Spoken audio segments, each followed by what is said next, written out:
Jatend Migawo mar Somo Julius Migos Ogamba wacho ni sirikal dhi nyime gi manyo yore mag tieko ng'anyo mag jopuonj mbalariany ka ochwalo kwayo ne jogo mochung'ne mbalariany mondo omi jopuonjre penj mar giko higa pono ne gin gi yie ni jopuonjre yudo somo margi kaka dwarore higani. Kanowe kinde mano otel ne yawo penj maduong' mar KCSE log tich mar somo e kaunti ma Nyamira.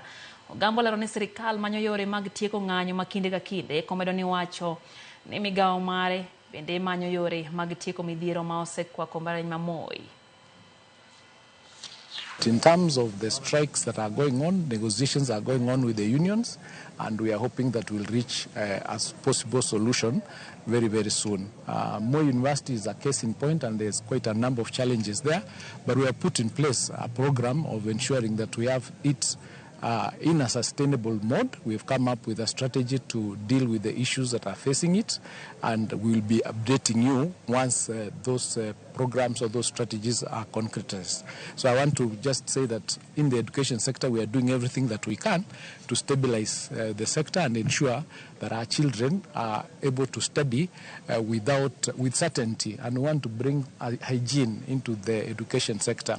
It is not fair that students go to the university, for example, and stay for 9 years in the process of doing their degrees. That is very unfair, and so we are getting to the root of the challenges that the universities face, and we are going to be able to get long-term and lasting solutions to it.